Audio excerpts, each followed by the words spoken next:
సైలెంట్‌గా వాటి పని అవి చేసుకుంటూ వెళ్ళిపోతాయి. కానీ తేడా వచ్చిందా మొత్తం లైఫ్ మీదే ఎఫెక్ట్ చూపిస్తుంది. Hello everybody! అందరికీ నమస్కారం. నేను దేని గురించి మాట్లాడుతున్నానో మీరు ఒక చిన్న గెస్ చేయండి అని అలా స్టార్ట్ చేశానంతే. ఇప్పుడు టాపిక్‌లోకి వచ్చేస్తాను. నేను మన బాడీలో one of the important vital organs అయినటువంటి కిడ్నీస్ గురించి మాట్లాడుతున్నాను. అలాంటి కిడ్నీ సమస్యలు గనక ఏవన్నా ఉంటే ఎవరికైనా గనక గుర్తించడం జరిగితే ఎర్లీ స్టేజెస్‌లోనే ఇనీషియల్ స్టేజెస్‌లోనే వాటికి ట్రీట్మెంట్ అందించి లైఫ్‌కి మొత్తం చాలా హోప్‌నిచ్చేటటువంటి ఒక స్పెషలిస్ట్ నెఫ్రాలజిస్ట్, ప్రముఖ నెఫ్రాలజిస్ట్ ఫ్రమ్ ఒమేగా అను hospitals. I have with me doctor Saritha Suryadevara. ఆవిడతో మాట్లాడదాం ఈరోజు కిడ్నీ సమస్యల గురించి ఇంకాస్త లోతుగా అందరికీ అర్థమయ్యే సులభమైన భాషలో రీతిలో తెలుసుకునే ప్రయత్నం చేద్దాం. So that we can also take care of our kidneys. Hello Saritha గారు, నమస్తే. ఎలా ఉన్నారు? బాగున్నానండి. ఏంటి సరిత గారు, ప్రస్తుతం కిడ్నీ సమస్యలు అందరికీ ఎక్కువైపోతున్నాయి ఈ మధ్య కాలంలో. Maybe because of the food or maybe because of the life habits అని వింటూ ఉన్నాము. ఇస్ ఇట్ ట్రూ అండి? ఎస్ అండి. లైఫ్ హ్యాబిట్స్ వల్ల వాటి వల్ల ఏంటి అంటే లేట్ నైట్స్ ఎక్కువ ఉండటం, స్లీప్ ప్యాటర్న్ అంతా బాగా తగ్గిపోవటం. ఇదివరకు యాక్చువల్గా ఏంటంటే sleep duration minimum 8 to 10 hours అట్లా ఉండేది. ఇప్పుడు స్లీప్ డ్యూరేషన్ 6 hours కంటే కొంతమంది అయితే లెస్ దాన్ 6 hours కూడా స్లీప్ ఉంటుందన్నమాట. దానివల్ల ప్రాబ్లమ్స్ వస్తున్నాయి. As well as food habits అన్నీ కూడా రెగ్యులర్గా మారటం వల్ల జంక్ ఫుడ్స్ అవి, ప్యాకెట్ ఫుడ్స్ అవి ఎక్కువ తీసుకోవడం వల్ల ఏంటంటే not only kidney problems, as usual all metabolic problems అన్నీ ఎక్కువ అవుతున్నాయి అనమాట. దానిలో మెటబాలిక్ రీజన్స్లో మెటబాలిక్ ప్రాబ్లమ్స్ అంటే మెయిన్గా షుగరు, బ్లడ్ ప్రెషర్ ఇవి ఎక్కువ ఉండటం అట్లా అనమాట. So at the same time వాటి వల్ల కిడ్నీస్ అనేది సైలెంట్గా ఎఫెక్ట్ అవుతాయి కాబట్టి సో కిడ్నీ ప్రాబ్లమ్స్ కూడా డైలీ పెరుగుతున్నాయి. అవుట్ ఆఫ్ 100% మనం స్క్రీన్ చేస్తే 10%కి కంపల్సరీగా ఎవరో ఒకరికి ఎంతో కొంత కిడ్నీ ప్రాబ్లమ్స్ అయితే ఉంటున్నాయండి. అరే, నిద్ర లేకపోతే వేరే ప్రాబ్లమ్స్ గురించి తెలుసు, హార్ట్ అటాక్ తెలుసు, బ్రెయిన్ ప్రాబ్లమ్ తెలుసు, కిడ్నీస్కి కూడా నిద్రకి ఎఫెక్ట్ అవుతుందా అండి? అవునండి. ఎందుకంటే స్లీప్ అనేది మనకి సరిపోతే మన బ్లడ్ ప్రెషర్ అనేది పెరుగుతుంది అనమాట. సో బ్లడ్ ప్రెషర్ ఇంక్రీజ్ అవ్వటం వల్ల కిడ్నీ అనేది ఎఫెక్ట్ అవుతుంది. అసలు ఏంటి మేడం క్రానిక్ కిడ్నీ డిసీజ్ అంటే ఏంటి? How do we get to know that మనకి ఓహో ఈ ప్రాబ్లం ఉంది బాడీలో అనేది ఎలా అర్థమవుతుంది? క్రానిక్ కిడ్నీ డిసీజ్ అంటే దానికి కొన్ని డెఫినేషన్స్ లాగా ఉంటాయి. సింపుల్గా అర్థం కావాలి అంటే కనుక నార్మల్గా మన బాడీలో క్రియాటినిన్ అనేది ఉంటుంది. క్రియాటినిన్ అనేది కిడ్నీ ఫంక్షన్ టెస్ట్ అనమాట. అది కిడ్నీ లెవెల్ ఎంత వర్క్ చేస్తుంది అనేది చెప్తుంది. నార్మల్ క్రియాటినిన్ వాల్యూ మేల్స్కి ఫీమేల్స్కి అలా డిఫరెన్స్ ఉంటుంది అనమాట. జనరల్గా ఏంటి అంటే 0.8 నుంచి 1.2 mg/dL ఉంటే కనుక అది నార్మల్ క్రియాటినిన్ అంట. దానికంటే ఎక్కువ ఉంది అంటే కనుక మనకి కిడ్నీ ప్రాబ్లమ్ స్టార్ట్ అయింది. అండ్ ఆల్రెడీ అప్పటికే మనకి 40 to 50% of the kidney damage అయితేనే మనకి ఆ బ్లడ్ టెస్ట్లో మనకి కనిపిస్తుంది అనమాట. సో అంతకుముందు అయితే మనకి తెలియదు. 10%, 20% ఆ టైంలో అయితే మనకు అసలు సిమ్టమ్స్ ఉండవు. అండ్ ఇంకొకటి ఏంటంటే 90% ఆఫ్ ద కిడ్నీ పోయేదాకా ఎప్పుడు ఎవరికి సిమ్టమ్స్ ఉండవు. సో రెగ్యులర్గా మనం బ్లడ్ టెస్ట్ చేయించుకుంటే క్రియాటినిన్ ఏమన్నా ఎక్కువ ఉంది అంటే అప్పుడు మనం కిడ్నీ పేషెంట్ అనేది మనకి ఐడెంటిఫికేషన్ వస్తుంది. నాట్ ఓన్లీ క్రియాటినిన్ ఒక్కటే చూడం అనమాట. ఇంకా వేరేది ఏంటి అంటే యూరిన్లో ఏమైనా ప్రోటీన్ లీక్ అవుతుందేమో చూస్తాం. ఈ కిడ్నీస్ డ్యామేజ్ అయితేనే, కిడ్నీస్లో ఎంతో కొంత డ్యామేజ్ ఉంటేనే ప్రోటీన్ అనేది యూరిన్లో వస్తుంది. సో ప్రోటీన్ అనేది కూడా చాలా ఇంపార్టెంట్. ఆ ప్రోటీన్ లీక్ అయ్యి కూడా కిడ్నీస్ డ్యామేజ్ చేస్తూ ఉంటుంది. మెయిన్గా డయాబెటిక్ పేషెంట్స్కి ఫస్ట్ మేము చూసుకునేది అదే అనమాట. షుగరు, బీపీ ఎంత కంట్రోల్ చేస్తామో వాళ్ళకి protein leak from the kidneys కూడా కంట్రోల్ చేసాము అంటే కనుక కిడ్నీ ప్రాబ్లం ప్రోగ్రెషన్ని మనం ఆపచ్చు. ఓకే.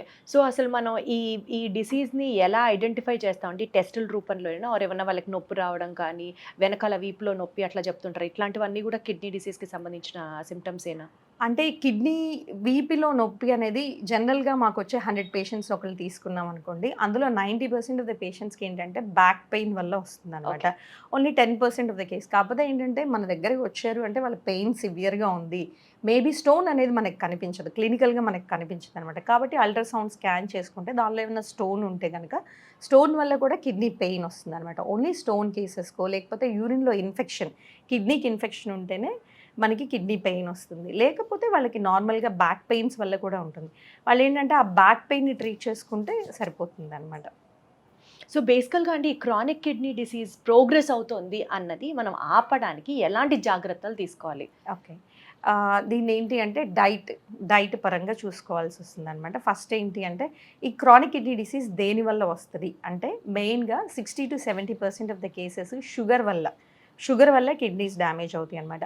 మనకి స్టార్టింగ్ ఇవాళ షుగర్ స్టార్ట్ అయింది అంటే కనుక వాళ్ళని strict control of blood pressure పెట్టుకోవాలి. మార్నింగ్ తిన్నక ముందు షుగర్ లెస్ దాన్ 130 ఉండాలి, తిన్న తర్వాత షుగర్ లెస్ దాన్ 180 అలా మెయింటైన్ చేసుకుని బ్లడ్ ప్రెషర్ని 120/80 మెయింటైన్ చేసుకుని అట్లా చేసుకుంటే షుగర్ అండ్ బీపీ వల్లే మెయిన్గా కిడ్నీ ప్రాబ్లమ్స్ వస్తాయి. సో వాటిని కంట్రోల్ చేసుకుంటే సరిపోతుంది. నెక్స్ట్ కామన్గా వచ్చేది ఏంటంటే యూరిన్ ఇన్ఫెక్షన్స్ వల్ల వస్తాయి అనమాట. ఈ డయాబెటిక్ పేషెంట్స్కి ఏంటంటే రికరెంట్గా యూరిన్ ఇన్ఫెక్షన్స్ వస్తూ ఉంటాయి అనమాట. యూరిన్ ఇన్ఫెక్షన్ వచ్చినప్పుడు దాన్ని ట్రీట్ చేసుకోవాలి. లేదు అంటే కనుక వీళ్ళు ఏం చేస్తూ ఉంటారంటే నార్మల్గా ఓవర్ కౌంటర్ మెడికేషన్స్ తీసేసుకుని వేసుకుంటారు. సో దానివల్ల ఏంటంటే యాంటీబయాటిక్స్ ఏదైనా వేసేసుకుంటారు, దానివల్ల రెసిస్టెన్స్ వస్తుంది, ఇంకా పెద్ద యాంటీబయాటిక్ వాడాల్సి వస్తుంది. సో ఈ టైం గ్యాప్ పెరుగుతున్న కొద్దిగా ఏంటంటే కిడ్నీ డ్యామేజ్ అనేది కూడా పెరుగుతూ ఉంటుంది అనమాట. నెక్స్ట్ ఫోర్త్ కామన్ కాజ్ ఏంటి అంటే పెయిన్ కిల్లర్ యూసేజ్ ఎక్కువ ఉంటుంది. ఎక్కడైనా మోకాళ్ళ నొప్పులైనా నడువు నొప్పి అయినా ఇలా వస్తూ ఉంటుంటే పెయిన్ కిల్లర్స్ యూస్ చేసుకుంటారు. మన బాడీ పెయిన్ని ఇండికేట్ చేస్తుంది అంటే మనం అడ్రస్ చేయాలి దాన్ని, అది మెడికల్ కండిషన్, అది ఏంటి అనేది తెలుసుకుని దానికి వాడుకోవాలి, కానీ మనం పెయిన్ని సప్రెస్ చేయకూడదు. సో మనం ఏంటంటే పెయిన్ కిల్లర్స్ వేసి పెయిన్ని సప్రెస్ చేస్తూ ఉంటారు. దాన్ని ఆ కండిషన్, ఆ బ్యాక్ పెయిన్ దేనివల్ల వస్తుంది, దాన్ని అడ్రస్ చేయకపోవడం వల్ల ఏమవుద్ది, బై స్టాండర్ కింద కిడ్నీ ఎఫెక్ట్ అవుతూ ఉంటుంది అన్నమాట. So pain killers. Next stone causes కూడా ఎక్కువే ఉంటుంది అనమాట. జనరల్గా హెవీ వర్కర్స్ కానీ వాళ్ళు లేకపోతే కొంతమంది ఏంటంటే ఎక్కువసార్లు వాష్రూమ్ ఈ మధ్య కాలంలో వర్కింగ్ లేడీస్కి నేను ఎక్కువ ఏం చూసినా అంటే వాష్రూమ్ ప్రాబ్లం ఉండటం వల్ల వాళ్ళు వాటర్ తాగడం మానేస్తారు. సో దానివల్ల రీనల్ స్టోన్స్ అవి ఫామ్ అవటం కూడా చాలా మంది దగ్గర చూస్తాం. సో అది సైలెంట్గా ఇంక్రీజ్ అవుతుంది అనమాట. రీనల్ స్టోన్స్ వల్ల కూడా కిడ్నీస్ పోవటం అవి కూడా చూస్తూ ఉన్నాం. ఇంకా అదర్ కాజెస్ ఏంటంటే జెనెటిక్గా కాజెస్ ఉంటాయి అనమాట. కొన్ని గ్లోమెరులర్ డిజార్డర్స్ అంటారు. సో లూపస్ నెఫ్రైటిస్ అని కానీ FSGS, MGN అవన్నీ ఇన్ పర్టికులర్గా కిడ్నీకి ఎఫెక్ట్ చేసే జెనెటిక్ డిజార్డర్స్ అనమాట. వాటి వల్ల కూడా కిడ్నీస్ ఎఫెక్ట్ అవుతూ ఉంటాయి. ఫైనల్గా ఏంటంటే ఏదైనా కిడ్నీ ఎఫెక్ట్ అయ్యింది అని అనుకున్నప్పుడు మెయిన్గా క్రియాటినిన్ అది లెవెల్ కంట్రోల్లో ఉందా, మనం కరెక్ట్గా ప్రాపర్గా ఎవ్రీ మంత్ వెళ్ళి చెప్తారనమాట నెఫ్రాలజిస్ట్ ఈ టైంకి రండి అని చెప్పి. సో ఆ క్రియాటినిన్ ఎలా పెరుగుతుంది ఏంటి అనేది చెక్ చేయించుకుని యూరిన్లో ప్రోటీన్ లీక్ అవ్వకుండా చూసుకుంటా దానికి మెడికేషన్స్ వాడుకుంటా ఉండి, ప్లస్ ఇంకొకటి ఏంటంటే డైట్ మెయింటైన్ చేసుకోవాలి. సాల్ట్ అనేది కొంచెం తక్కువ తీసుకోవాలి. ఎంత తీసుకోవాలంటే పర్ డే వచ్చేపాటికి 2 less than 2 grams per day అంటాం. 2 grams అంటే ఇంకా చెప్పాలంటే మన తెలుగులో పించ్, ఇలా పించ్ అని చెప్తాం అనమాట. ఈ పించ్ 6 pinches చెప్తాం. మార్నింగ్ అయితే 1 pinch వాడుకోండి, మధ్యాహ్నం అయితే కనుక 2 pinches, నైట్ 2 pinches వాడండి అని అట్లా చెప్తాం అనమాట. అంటే ఇది జనరల్ గా చెప్తున్నారా మీరు సాల్ట్ కన్సంప్షన్ ఇంత ఉండాలని, లేదా పర్టికులర్ గా కిడ్నీ కిడ్నీ పేషెంట్స్ కి వాళ్ళకి ఎన్ని పించెస్ అన్నారు? 6 pinches. 6 pinches a day. అది 2 finger తో అయితే కనుక 6 pinches అండి. 3 finger అయితే కనుక 2 pinches సరిపోతుంది ఇలా. సో ఎక్కువ వస్తుంది కదా దీంతో క్వాంటిటీ, కాబట్టి అట్లా 6 pinches. సింప్లిఫైగా చెప్పాలంటే మార్నింగ్ 1 pinch, మధ్యాహ్నం 2 pinches, నైట్ 2 pinches అంట. ఎందుకంటే వీళ్ళు యాక్చువల్లీ ఎక్స్ట్రానే వేసుకుంటారు. అండ్ యాజ్ యూజువల్ మన ఫుడ్లోనే కొంచెం సాల్ట్ కంటెంట్ అనేది, సోడియం లెవెల్స్ అనేది వెజిటబుల్స్ అండ్ ఫ్రూట్స్ వాటిలో కూడా ఉంటుంది అనమాట. సో అంత సరిపోతుంది. సో సాల్ట్ ఇంటేక్ అంత కంట్రోల్డ్గా ఉంచుకోవాలి. అండ్ ఇంకొకటి వెయిట్ మేనేజ్మెంట్ అనేది కరెక్ట్గా, వెయిట్కి కిడ్నీస్కి కూడా లింక్ ఉంటుందా అండి? లింక్ ఉంటుందండి. వెయిట్ అనేది ఏం చేస్తుంది అంటే ఓవర్ వెయిట్గా ఉన్న వాళ్ళలో క్రానిక్గా అదేంటంటే ఇన్ఫ్లమేషన్ అనేది బాడీలో తీసుకొస్తూ ఉంటుంది అనమాట. సో ఆ ఇన్ఫ్లమేటరీ మార్కర్స్ వల్ల కిడ్నీ ఎఫెక్ట్ అవుతూ ఉంటుంది. వెయిట్ అనేది కూడా కంట్రోల్లో ఉంచుకుని, సాల్ట్ ఇంటేక్ అది కంట్రోల్లో ఉంచుకుని, బీపీ బ్లడ్ ప్రెషర్ అది మానిటరింగ్ కరెక్ట్గా చేసుకుని, షుగర్ అది కంట్రోల్లో ఉంచుకుంటే కనుక CKD kidney progression, chronic kidney disease అనేది ప్రోగ్రెషన్ అనేది మనం ఆపుకోవచ్చు.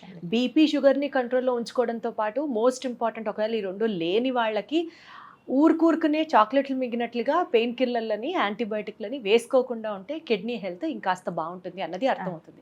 మేడం, ప్రత్యేకంగా CKD patients, chronic kidney disease పేషెంట్స్కి మీరు ఎన్ని పించెస్ ఆఫ్ సాల్ట్ యూస్ చేయాలో చెప్పారు. బట్ అదర్వైజ్ ఆల్సో నార్మల్ వాళ్ళకి, జనరల్ హెల్త్ మెయింటైన్ చేసే వాళ్ళకి కొంతమంది మనం యూట్యూబ్లో చూస్తూ ఉంటాం, అసలు ఉప్పుని పూర్తిగా మానేయండి అని ఒక వర్గం చెప్తారు. ఇంకొక వర్గం లేదు తినాలి, లేకపోతే థైరాయిడ్ లాంటివి కూడా ఇంకా వచ్చేస్తాయి, you have to have salt in your food అని చెప్తారు.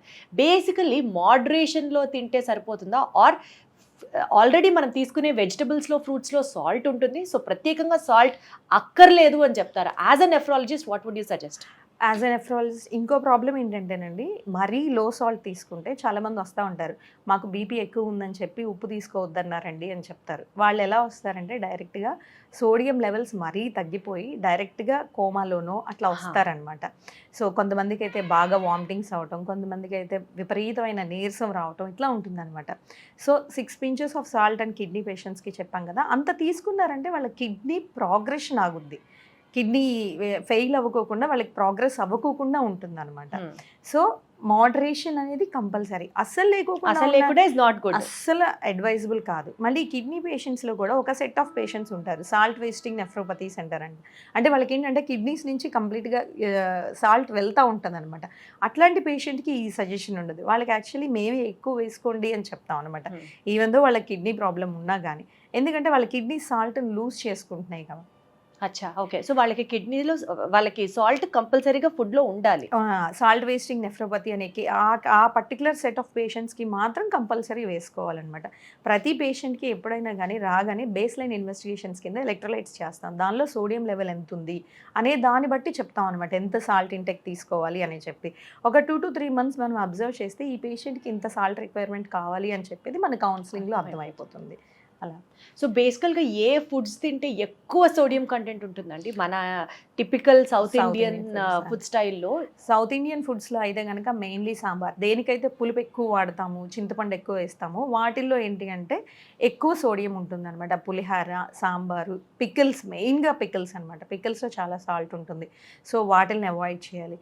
And western type of foods ఏంటంటే ఇప్పుడు యూత్ ఎక్కువగా తింటుంది పిజ్జా, బర్గర్స్, వీటిల్లో ఎక్కువ సాల్ట్ ఇంటేక్ ఉంటుంది అనమాట. స్నాకింగ్ ఐటమ్స్, చిప్స్ ఇలా ఉంటాయి కదా, సో వాటిని అవాయిడ్ చేయటం మంచిది. అండ్ మోడరేషన్ అనేది కంపల్సరీ ఉండాల్సిందేనండి. హై పొటాషియం డైట్తో వచ్చేటువంటి డిఫరెన్స్ ఏంటంటే కిడ్నీ పేషెంట్స్ ఎక్కువ మంది హై పొటాషియం డైట్తో కూడా సఫర్ అవుతూ ఉంటారా, లేకపోతే వాళ్ళకి ఈ పొటాషియం ఈ పర్టికులర్ ఎలిమెంట్కి ఉన్నటువంటి కనెక్షన్ ఏంటంటే? జనరల్గా ఏంటంటే కిడ్నీ పేషెంట్స్ అందరికీ కూడా సాల్ట్ తక్కువ తినాలని అందరికీ తెలియటం వల్ల ఏంటంటే సాల్ట్ తక్కువగానే తీసుకుంటారు. మెయిన్ మా కిడ్నీ పేషెంట్స్లో మెయిన్ ప్రాబ్లం వచ్చేది ఏంటంటే పొటాషియం వల్ల వస్తుంది.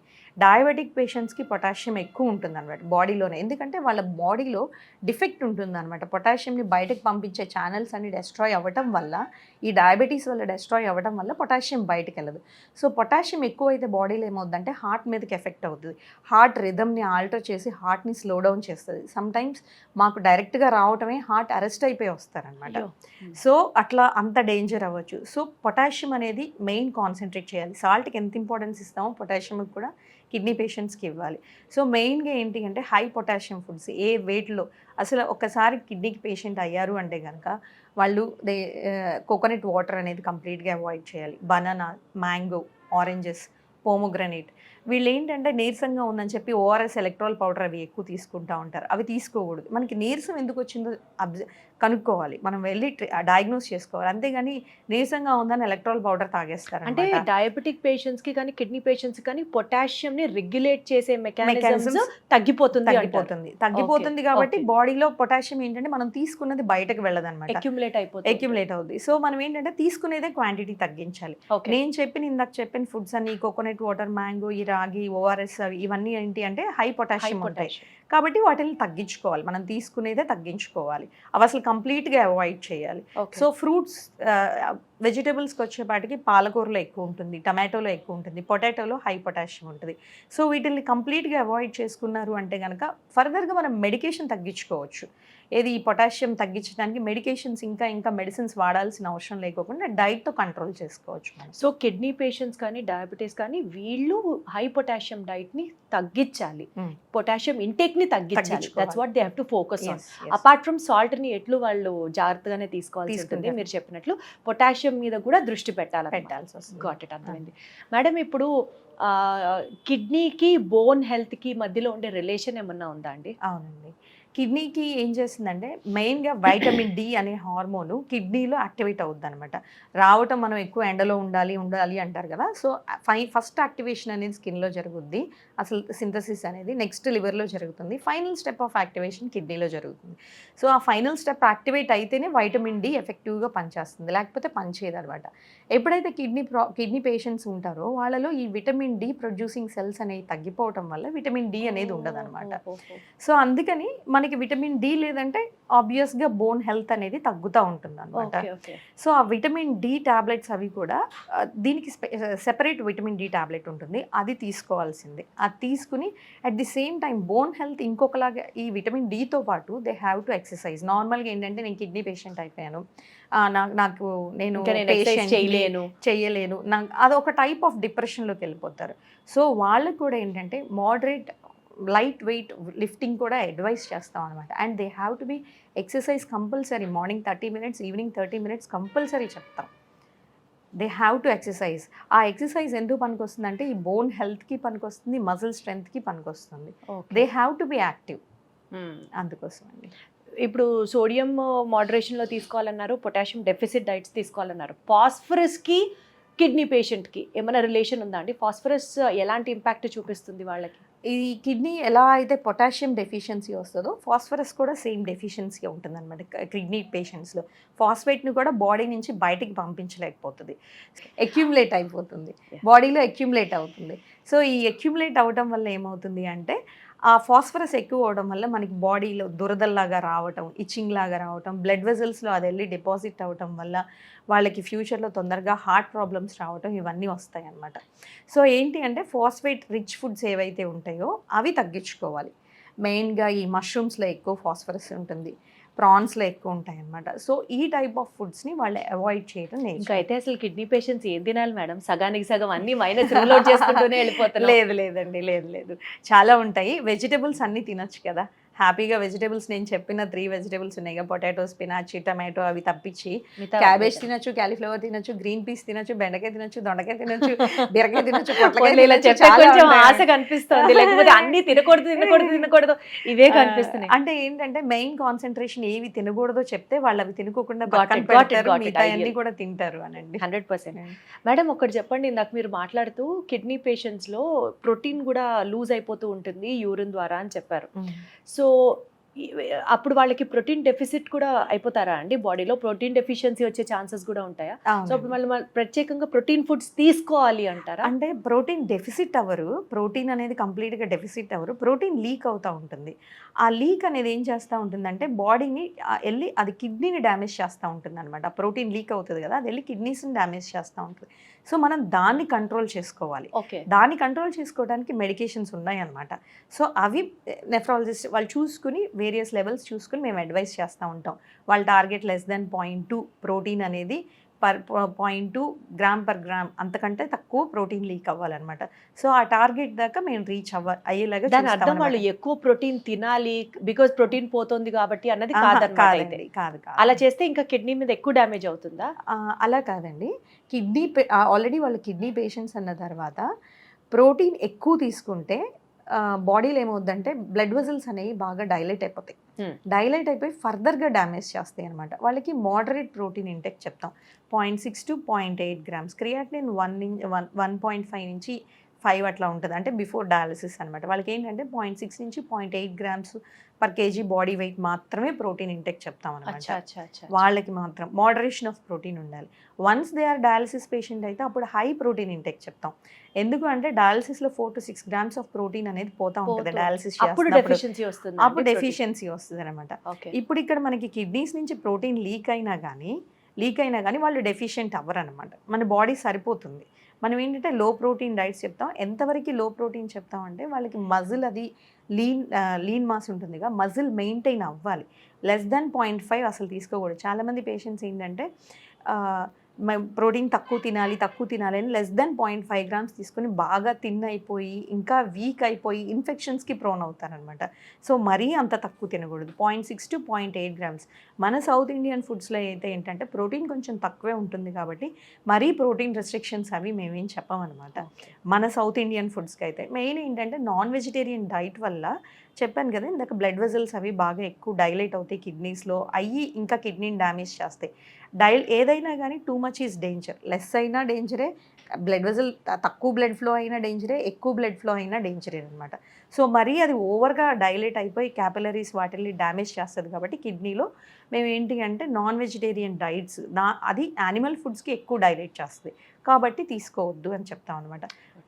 అది మటన్ అనేది ఇంకా డేంజర్ అనమాట, చికెన్ మటన్ అవన్నీ.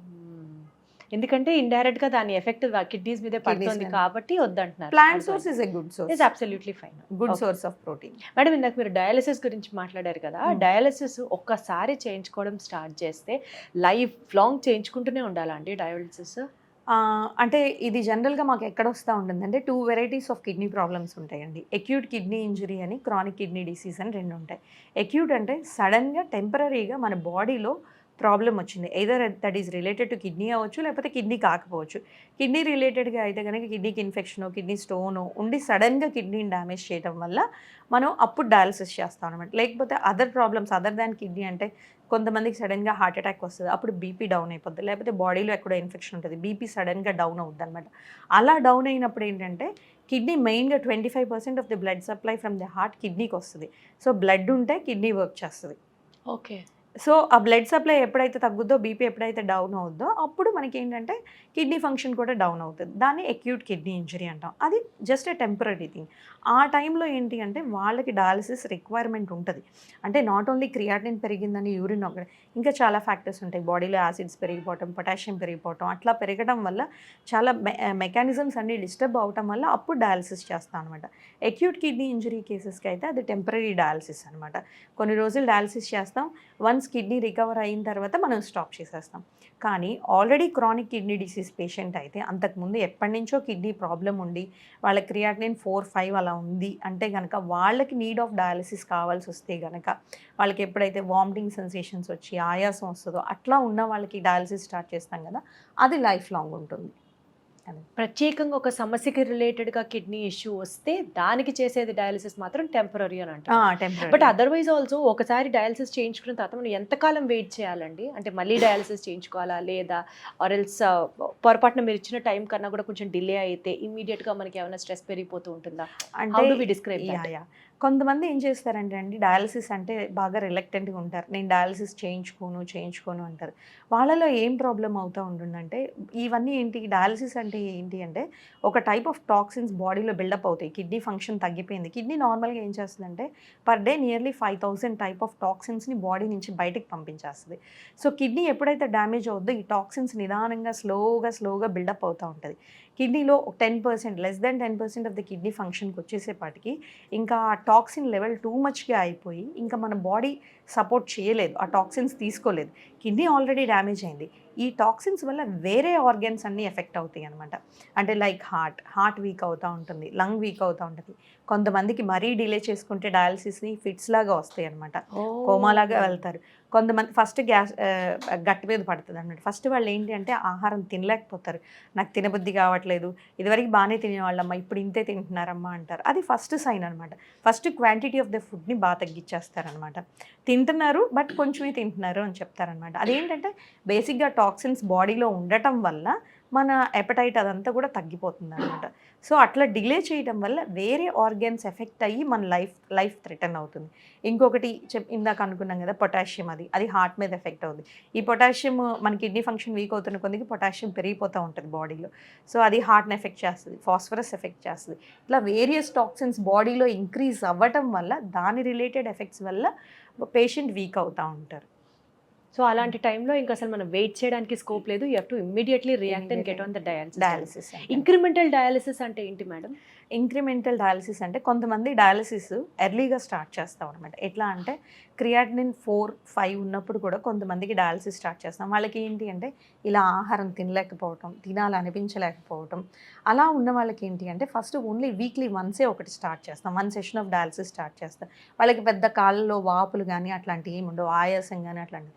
అది చేస్తే వీక్లీ వన్స్ డయాలసిస్ చేస్తుంటే వాళ్ళకి ఏంటంటే తినగలుగుతారు, ఎపటైట్ అది బాగుంటుంది అనమాట. సో తర్వాత ఎప్పుడైతే వాళ్ళకి యూరిన్ అది తగ్గుతుందో అప్పుడు నెక్స్ట్ కాళ్ళల్లో నీరు అది రావడం వస్తుందో అప్పుడు వీక్లీ 2 టైమ్స్ చేస్తాం. ఐడియల్గా అయితే weekly 3 times dialysis, at least 12 hours per week అనేది కంపల్సరీ డయాలసిస్ అనేది ఇంటర్నేషనల్ గైడ్ లైన్స్ అనమాట మనకి. ఎందుకంటే మనకి బాడీలో కంటిన్యూస్గా 24 hours వర్క్ చేస్తుంది నార్మల్ పర్సన్కి. అట్లీస్ట్ వాళ్ళకి 12 hours పర్ వీక్ అన్నా పని చేయాలన్నమాట. అట్లీస్ట్ త్రీ టైమ్స్ ఏ వీక్ అనేది పని చేయాలన్నమాట, అది కాన్సెప్ట్. సో ఇంక్రిమెంటల్ డయాలసిస్ ఏంటి అంటే ఇనీషియల్గా వాళ్ళకి ఫుల్ ఫ్లెడ్జెడ్గా వీక్లీ 3 టైమ్స్ అవసరం లేదు, బట్ 1 టైంతోనే వాళ్ళు మేనేజ్ చేయగలుగుతారు. సో స్లోగా ఇంట్రడ్యూస్ చేసి వాళ్ళకి నీడ్ ఎప్పుడైతే అవసరమో అప్పుడు ఇంక్రీజ్ చేసుకుంటాం అనమాట. దాన్ని ఇంక్రిమెంటల్ డయాలిసిస్ అంటాం. యూజువల్గా ఈ డయాలిసిస్ పేషెంట్స్ వాళ్ళ హెల్త్ బాగుండాలంటే వాళ్ళు తీసుకోవాల్సిన మినిమం జాగ్రత్తలు ఏంటండి? మెయిన్ ఫ్లూయిడ్ మీద ఎక్కువ అండి. వాటర్ ఎంత అమౌంట్ తీసుకుంటారు, వాటర్ అంటే అన్నీ వస్తాయండి. వాళ్ళు తీసుకునే రసము, సాంబార్, టీ, కాఫీ అన్నీ వస్తాయి అనమాట. ఫ్లూయిడ్ అని అన్నాము అంటే లెస్ దాన్ 1 లీటర్ తీసుకోవాలి. వాళ్ళు dialysis Less than 1 liter. 1 litre Oh. Less than 1 litre తీసుకోవాలి. సో వాళ్ళకి ఏంటంటే యూరిన్ ప్రొడక్షన్ ఉండదు, యూరిన్ అనేది రాదు. కిడ్నీ పేషెంట్స్ అయిపోయిన తర్వాత యూరిన్ రాదు. సో వాళ్ళు ఏ ఫ్లూయిడ్ అయితే తీసుకుంటారో అదంతా బాడీలోనే ఉండిపోతుంది. సో డయాలిసిస్కి మధ్యలో వెయిట్ గెయిన్ కనుక అంటే 2 to 2.5 kgs వెయిట్ గెయినే కావాలి అంటే మనకి ఎంత పర్ డే 1 లీటరే తీసుకోవాలన్నమాట. Less than 1 litre including water తో పాటు మీరు అది చెప్తున్నారా? వాటర్ అన్ని అన్ని కలిపి less than 1 litre. Less than 1 litre మంచినీళ్ళు తాగడం కూడా తగ్గించేయాలి. తగ్గించాలి. అట్ ది సేమ్ టైం వాళ్ళకు ఉండే ప్రాబ్లం ఏముంటుంది అంటే టాబ్లెట్స్ ఉంటాయి. ఒక 5 టైప్స్ ఆఫ్ టాబ్లెట్స్ ఉంటాయి. వాళ్ళు ఎలా ఉంటుంది అంటే ఆ టాబ్లెట్స్ కోసం తీసుకుంటారు, ఇంకా మిగతా దానికి దేనికి ఉండదు అనమాట. అసలు వాళ్ళకి ఇంకా దాహం వేయదా అండి? వేసినా తీసుకోకూడదు? వేస్తుంది, కానీ ఏంటంటే కంట్రోల్ చేసుకోవాలి. లేదు అంటే కనుక డైలీ డయాలిసిస్కి వెళ్ళిపోతారు అనమాట. ఆల్టర్నేట్ డే డయాలిసిసే చాలా కష్టంగా ఉంటుంది పేషెంట్స్కి, మళ్ళీ డైలీ డయాలిసిస్ అంటే కష్టంగా. సో వాళ్ళు మెయిన్గా కిడ్నీ పేషెంట్స్, డయాలిసిస్ మీద ఉన్న వాళ్ళు especially water intake, fluid intake తగ్గించాలి. This is the first precaution they have to take. అవునండి. ఓకే. నెక్స్ట్ వచ్చేపటికి సాల్ట్ కంటెంట్ వీళ్ళకి కూడా ఏంటంటే kidney is the only source to excrete the salt from the body. So kidney లేదు కదా, working కాదు కదా, సో ఓన్లీ డయాలిసిస్లో రిమూవ్ అవుతుంది ఆ సాల్ట్ ఇంటేక్. అది కూడా less than 2 grams per day చెప్తాం అనమాట సాల్ట్. ఇంకొకటి మెయిన్ వీళ్ళకి డయాలిసిస్లో ప్రోటీన్ లాస్ ఉంటుంది. Compulsory daily 2 to 4 egg whites per day అనేది కంపల్సరీ తినాలి. అండ్ స్లీప్, నేను ఎప్పుడు చెప్తాను కదా, sleep is most essential for kidney also. ఈ sleep 8 to 10 hours of sleep అనేది కంపల్సరీ కావాలి. అది ఉంటే బీపీ కంట్రోల్ అవుద్ది. మెయిన్గా ఈ డయాలిసిస్ పేషెంట్స్కి ఏంటంటే ఆల్రెడీ కిడ్నీస్ పోయినాయి, ఇంకా మనం కిడ్నీస్ సేవ్ చేయగలిగింది ఏం లేదు. డయాలిసిస్కి వచ్చేసారు అంటే ఇంకా ఏం సేవ్ చేయాలి? హార్ట్ సేవ్ చేసుకోవాలన్నమాట. సో హార్ట్ సేవ్ చేసుకోవాలి అంటే వాళ్ళకి హార్ట్ ప్రాబ్లమ్స్ రాకుండా ఉండాలి అంటే ఈ బీపీని కంట్రోల్ చేసుకోవాలి. లేకపోతే ఏమవుద్దంటే మనం ఏమైనా కొంచెం ఉప్పు ఎక్కువ వేసుకున్నాం అనుకోండి, మనకి ఎక్స్క్రీట్ అయిపోతుంది, కిడ్నీ నుంచి ఎక్స్క్రీట్ అవుతుంది. వాళ్ళకి అట్లా బయటికి వెళ్ళదు, బాడీలోనే ఉండిపోతుంది, అది బీపీ కింద కన్వర్ట్ అయిపోతుంది. సో వాళ్ళకి హై బీపీస్ వస్తూ ఉంటాయి అన్నమాట. సో బీపీ మేనేజ్మెంట్ కూడా ఇంపార్టెంట్. స్లీప్ బీపీని కంట్రోల్ చేస్తే as well as salt, water intake ఇవన్నీ కూడా బీపీని కంట్రోల్ చేస్తాయి. సో మనం బీపీని కంట్రోల్ చేసుకుని 130 to 140 అలా ఉంచుకున్నాము అంటే కనుక బెటర్గా ఉంటుందండి వాళ్ళకి. అండ్ ఇంకొకటి ప్రోటీన్ ఇంటేక్ చెప్పాను కదా, compulsory 2 to 4 egg whites per day. And compulsory వాళ్ళు మాత్రం డైలీ ఒకసారి వాష్రూమ్ అనేది యూస్ చేసుకోవాలి. లేదు అంటే కనుక వాళ్ళు వెళ్ళలేదు అంటే వాళ్ళు తినలేరు, ఆల్రెడీ డిప్రెషన్లో ఉంటారు. సో వాళ్ళు వెళ్ళాలి, వాళ్ళు తినాలి, and they have to be strict. ఈ సింపుల్ థింగ్స్ చేసుకున్నారు అంటే, నాట్ సింపుల్ కాదు, బట్ స్టిల్ లైఫ్ సేవింగ్ ఇవన్నీ. ఇంకా అంతకంటే ఎక్కువ చేస్తే కూడా ఇంకా మళ్ళీ డ్యామేజ్ వస్తుంది. Got it madam. మేడం, యూజువల్గా కొంతమంది డాక్టర్స్ దగ్గరికి వెళ్ళినప్పుడు చూస్తూ ఉంటాము, మీ యూరిన్ అవుట్పుట్ని మెజర్ చేయండి అని చెప్తూ ఉంటారు. నాకు బాగా గుర్తు, even my father is a doctor. మా నాన్నమ్మ గారికి ఎప్పుడు ఇలాంటి కిడ్నీకి సంబంధించి ఏ ప్రాబ్లం వచ్చినా ఎంత యూరిన్ ఉందో నువ్వు మెజర్ చేసి నాకు చెప్పాలి అని అడుగుతూ ఉంటారు. అప్పుడు అర్థమయ్యేది కాదు. But what is this term called as residual urine output called? ఎందుకు అట్లా డాక్టర్స్ మెజర్ చేస్తారు ఎంత యూరిన్ వెళ్తోంది అన్నది? డయాలిసిస్లో only small molecules, middle molecules అనేవి మిడిల్ మాలిక్యూల్స్ ఓన్లీ 50% డయలైజ్ అవుతాయి. రెస్ట్ ఆఫ్ ది థింగ్స్ బాడీలో అట్లా అక్యుములేట్ అయిపోతూ ఉంటాయి అన్నమాట. డయాలిసిస్లో ప్రతిదీ డయలైజ్ అయిపోయి వెళ్ళిపోదు అనమాట. సో ఆ రెసిడ్యువల్ యూరిన్ అవుట్పుట్ మన కిడ్నీ ఎంతో కొంత ఎందుకు వర్క్ చేయాలి అంటే, బికాస్ అవి మన యూరిన్ నుంచి అట్లీస్ట్ వెళ్తాయి కాబట్టి దాన్ని మెయింటైన్ చేయాలి. సో దాన్ని ఎలా మెయింటైన్ చేసుకోవాలి అంటే, రికరెంట్గా వీళ్ళకి ఏంటంటే డయాలిసిస్లో ఎక్కువ వాటర్ తాగేశారనుకోండి, ప్రతి డయాలిసిస్ సెషన్కి 4 liters 5 liters తాగేసి వచ్చారనుకోండి, మనం డయాలిసిస్లో వాటర్ తీసినప్పుడు బీపీ సడన్గా డ్రాప్ అవుద్ది. ఇలా బీపీ డ్రాప్ అయినప్పుడు ఆ రెసిడ్యువల్ కిడ్నీ ఫంక్షన్ ఉంటుంది కదా, అది మొత్తం పోతుంది అనమాట. సో దాన్ని మనం ఎన్ని రోజులు పొడిగించగలిగేదే. ఇప్పుడు కొంతమంది డయాలిసిస్ స్టార్ట్ అయినా కానీ 6 months to 2 years దాకా యూరిన్ ఎంతో కొంత వస్తూనే ఉంటుంది అనమాట. ఎన్ని రోజులు పొడిగించితే దాని ఫంక్షన్ని అంత బెటర్గా ఉంటుంది అనమాట వాళ్ళ లైఫ్. సో చెప్పాను కదా, కొన్ని డైలైజ్ అవని వేస్ట్ ప్రోడక్ట్స్ ఉంటాయి కదా, అవి మన నేటివ్ కిడ్నీ నుంచి, మన కిడ్నీ నుంచే బయటకు వెళ్తుంది అనమాట యూరిన్ ద్వారా. అవి డైలైజ్ అవ్వవు. సో దాని మీద కాన్సన్ట్రేట్ చేసుకోవాలి. అండ్ ఇంకొకటి, ఇన్ఫెక్షన్స్ వచ్చినప్పుడు ఎమికసిన్, పెయిన్ కిల్లర్స్ ఇట్లాంటివి తీసుకుంటారు. అవి వేసుకున్న యూరిన్ అవుట్పుట్ అనేది తగ్గిపోతుంది అనమాట. సో అవి లేకుండా ఇన్ఫెక్షన్స్ రాకోకుండా ఇనీషియల్ స్టేజెస్లో ఇనీషియల్ 2 to 5 years కనుక మనం బాగా మెయింటైన్ చేసుకుని ఎంతో కొంత యూరిన్ అవుట్పుట్ అనేది మనకి ఇంపార్టెంట్. అసలు బేసికల్గా అండి ఇన్ని ప్రికాషన్స్ తీసుకొని ఇంత కష్టపడే బదులు నిజంగా కిడ్నీ ప్రాబ్లం వచ్చినప్పుడు డయాలిసిస్కి వెళ్ళడం కన్నా ట్రాన్స్ప్లాంటేషన్ బెటర్ కదా madam? Transplantation better, obviously transplantation is the best option అండి. కాకపోతే ఏంటంటే కొంతమంది patients not about the cost. ఇప్పుడు చూసుకున్నాము అంటే ఓవర్ 10 years మనం డయాలిసిస్ చేయించుకుంది, ఓవర్ 10 years ట్రాన్స్ప్లాంట్ చేయించుకుంది, రెండు సేమ్గా ఉంటాయండి, రెండు సేమ్గా ఉంటాయి. డయాలిసిస్ అంటే కిడ్నీ ట్రాన్స్ప్లాంటేషన్ చేయించుకున్నా కూడా మీరు చెప్పిన ప్రికాషన్స్ అన్ని ఫాలో అవ్వాలి? అవసరం లేదండి. కిడ్నీ ట్రాన్స్ప్లాంటేషన్ చేయించుకున్న తర్వాత మనకి ఒక ఫ్రీడమ్ ఆఫ్ లైఫ్ వస్తుంది. అబ్సల్యూట్లీ. ఒకటేంటి అంటే వీక్లీ 3 times మనం హాస్పిటల్కి వెళ్ళాల్సిన అవసరం లేదు. ప్రతిదీ సాల్ట్ మెజర్ నీళ్ళు రోజుకి తక్కువ తాగాల్సిన అవసరం అంతకన్నా లేదు. 4 liters 5 liters ఇనీషియల్గా మేమే తాగమని చెప్తాం అనమాట. ఇనీషియల్ స్టేజెస్లో బాగా తాగమని చెప్తాం అనమాట.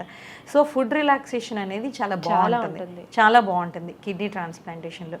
కానీ కిడ్నీ ట్రాన్స్ప్లాంటేషన్లో ఏంటి అంటే కాంప్లియంట్గా ఉన్న పేషెంట్స్కి అడ్వైస్ చేస్తాం. అండ్ అదర్ ఆర్గాన్స్ అంటే కిడ్నీ ఇప్పుడు పోయింది, కిడ్నీతో పాటు హార్ట్ కానీ లేకపోతే ఎనీ క్యాన్సర్ అట్లాంటివి ఏమన్నా ట్రీటబుల్ కాని డిసీజెస్ ఏమన్నా బాడీలో ఉంటే వాళ్ళని మాత్రమే కిడ్నీ ట్రాన్స్ప్లాంట్ చేయించుకోవద్దని చెప్తాం. ఇంకా మిగతా పేషెంట్స్ అందరూ they are advisable to go for kidney transplantation. Kidney transplantation చేయించుకుంటే ఏంటంటే సర్వైవల్ కూడా బాగుంటుంది. ఒక 10 years తర్వాత అయితే ఇప్పుడు కానీ అందరికీ అందుబాటులో ఉన్నాయా మేడం కిడ్నీ ట్రాన్స్ప్లాంట్ సర్జరీ? మన ఇంట్లో వాళ్ళు ఇస్తే అందరికి అందుబాటులోనే ఉంటుంది. అలా అంటున్నారా? అంటే ఒక కిడ్నీతో కూడా మనం సర్వైవ్ అవ్వచ్చు ఈక్వల్ గా, అంతే క్వాలిటేటివ్ లైఫ్ అంటారు కాబట్టి. మనకేం ప్రాబ్లం లేదు. సో ఓన్లీ థింగ్ ఏంటంటే వాళ్ళ ఇంట్లో వాళ్ళు డొనేట్ చేసినా కానీ కొంతమందికి ఇంట్లో వాళ్ళు డొనేట్ చేయడానికి అవ్వదనమాట. అట్లాంటప్పుడు ఏంటి అంటే మనం కెడవర్ కింద పెడతాం అనమాట. అంటే బ్రెయిన్ డెడ్ అయిన పేషెంట్స్ వాళ్ళు ఇస్తే, బ్రెయిన్ డెత్ అయిన వాళ్ళు ఇస్తే కనుక దానివల్ల కూడా మనకి ఇంకా కెడవరిక్ డొనేషన్ ఇంకా అంత బాగా ప్రోగ్రామ్ అంతా రన్ అవ్వట్లేదు. ఇంకా అందరూ అంటే యాక్సిడెంట్స్ అనేవి జరుగుతాయి, మనం చెప్పలేం. అట్లా జరిగినప్పుడు డొనేట్ చేస్తే బాగుంటుంది, అందరికీ అవేర్నెస్ వచ్చి డొనేట్ చేస్తే బాగుంటుంది. ఎందుకంటే ఒక మనిషి బ్రెయిన్ డెడ్ అయిన తర్వాత నియర్లీ 9 members లైఫ్ని సేవ్ చేయగలరు. ఇప్పుడు మనం మాట్లాడుకుంటుంటేనే కిడ్నీ పేషెంట్స్ ఇంత సఫర్ అవుతున్నారా అని మీకు ఇంత బాధగా అనిపిస్తుంది కదా, రియల్గా చూస్తే ఇంకా బాధగా ఉంటుంది అనమాట. అసలు వాళ్ళు పడే మనిషి ఇంకా సఫర్ అవుతూ ఉంటాడు. సో ఆ సఫర్ అయ్యే మనిషిని చూస్తే మనం కిడ్నీ డొనేట్ చేయడం వల్ల ఆ మనిషి ఆ సఫరింగ్ నుంచి బయటకు వస్తారు అనేది జనరల్ పబ్లిక్కి తెలిసింది అంటే కనుక వాళ్ళే డొనేట్ చేస్తారు. ఆ అవేర్నెస్ అనేది ఇంకా ఇంకా బాగా పెరిగితే బాగుంటుంది. దాని మీద అవుట్ రీచ్ ప్రోగ్రామ్స్ ఉంటే బాగుంటుంది. 100% మేడం. మీరు అలాంటి సోషల్ ఇనిషియేటివ్ కోసం ఏదైనా ప్రోగ్రామ్ చేసే చెప్పండి, we would love to get associated. Sure అండి, కెడవరిక్ డొనేషన్ గురించి చెప్పమంటే చేద్దాం డెఫినెట్గా. అండ్ బిఫోర్ వీ కంక్లూడ్ అండి, యూజువల్లీ మీకు వచ్చినటువంటి పేషెంట్స్లో కానీ మీరు చూసినటువంటి మీ ఎక్స్పీరియన్స్లో కానీ కిడ్నీ పేషెంట్స్లో మ్యాక్సిమం ఎలాంటి ప్రాబ్లమ్స్తో చనిపోతూ ఉంటారండి? అంటే ఆర్ ఆల్ కిడ్నీ డిసీజెస్ క్యూరబుల్లా, ఆర్ లేదా కిడ్నీ డిసీజ్ వచ్చింది అని అంటే ఇంకా you have to start losing hope on your లైఫా? యూజువల్లీ ఎలాంటి ప్రాబ్లమ్స్తో చనిపోతూ ఉంటారు, ఏం చెప్తారు ఈ టోటల్ సినారియో గురించి? కమ్ అబౌట్ ఇట్ అంటే కిడ్నీ పేషెంట్స్ మెయిన్గా దేని వల్ల చనిపోతారు అంటే మెయిన్గా హార్ట్ ప్రాబ్లమ్స్ వల్ల ఎక్కువ చనిపోతారండి. First most common cause heart problems. Next ఇప్పుడు మేము హార్ట్ ప్రాబ్లమ్స్ కంటే ఇదివరకు మేము starting of my profession 10 years back అయితే ఎక్కువ హార్ట్ ప్రాబ్లమ్స్ వల్ల చనిపోయేవారు. కానీ ఇప్పుడు ఎక్కువగా ఏంటి అంటే ఇన్ఫెక్షన్స్ వల్ల ఎక్కువ చనిపోతున్నారు. ఇన్ఫెక్షన్స్ ఏంటి అంటే డయాలిసిస్ స్టార్టింగ్లో ఏం చేస్తారంటే ఇక్కడ కెథటర్ అని వేస్తామన్నమాట. ఆ కెథటర్ రిలేటెడ్ ఇన్ఫెక్షన్స్ ఎక్కువ వస్తూ ఉంటాయి.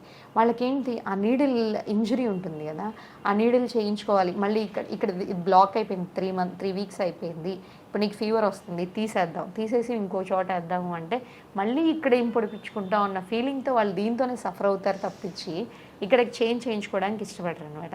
దాని రిలేటెడ్ ఇన్ఫెక్షన్స్ వస్తాయి. దాన్ని అవాయిడ్ చేయొచ్చు. వాళ్ళకి ఏంటంటే క్రియాటినిన్ 4 రాగానే ఫిస్టులర్ సర్జరీ అనేది ఇక్కడ చేసేస్తే మనం డైరెక్ట్గా ఫిస్టులర్ నుంచి క్యాలిక్యులేట్ చేసుకుని డయాలిసిస్ చేసుకోవచ్చు. కానీ పేషెంట్ యాక్సెప్టెన్స్ చాలా తక్కువగా ఉంటుంది. ఇప్పుడు నేను 1 weekలో ఒక 4 members చెప్పాను అనుకోండి క్రియాటినిన్ 4, వాళ్ళు డెఫినెట్గా 1 year or 2 years తర్వాతే ఫిస్టులర్ చేయించుకుంటారు. అప్పటిదాకా అయితే చేయించుకోరు అన్లెస్ దే వెంట్ టు డయాలిసిస్కి వెళ్ళి అప్పుడు మాత్రమే.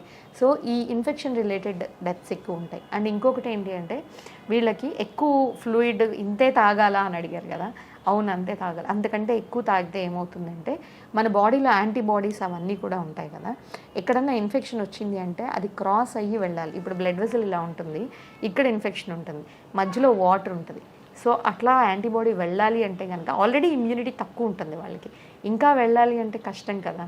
సో వీళ్ళకి ఏంటంటే ఆల్రెడీ ఇమ్యూనిటీ తక్కువ ఉన్న వాళ్ళకి ఇంత ఫ్లూయిడ్స్ ఉండటం వల్ల ఇన్ఫెక్షన్ రిస్క్ పెరిగిపోద్ది అనమాట. వీళ్ళకి మామూలుగా లంగ్ ఇన్ఫెక్షన్స్ అవి కామన్గా వస్తాయి వీళ్ళకి. So most common cause of deaths వీటి వల్ల వస్తాయి అనమాట. ఇన్ఫెక్షన్స్ వల్ల ఎక్కువ చనిపోతూ ఉంటారు. మేడం కిడ్నీ ప్రాబ్లమ్స్ అనేవి రాకూడదు, ఆ మాటకు వస్తే ఏ ప్రాబ్లము రాకూడదు, బట్ స్టిల్ ఇప్పుడు మనం కిడ్నీ రిలేటెడ్ మాట్లాడుకుంటున్నాం కాబట్టి కిడ్నీ డిసీజ్ అనేది రాకూడదు. వచ్చింది అనుకుందాం, ఫర్ ఎగ్జాంపుల్ వాళ్ళ క్వాలిటీ ఆఫ్ లైఫ్ బాగుండాలంటే what are the dos and what are the don'ts? Kidney patients అందరికీ మీరు ఏం చెప్తారు as a ray of hope? ఎందుకంటే ట్రీట్మెంట్ భయంకరంగా ఉంది, డయాలసిస్ భయంకరంగా ఉంది,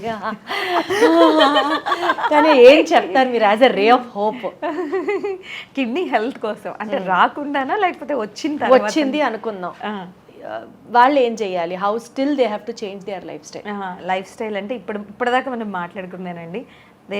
BP sugar patients most common our practice sugar patients కాబట్టి షుగర్ అనేది పర్ఫెక్ట్గా కంట్రోల్లో ఉంచుకోవాలి. తినక ముందు 130, తిన్న తర్వాత లెస్ దాన్ 180 అనేది కంపల్సరీ ఉండాలి.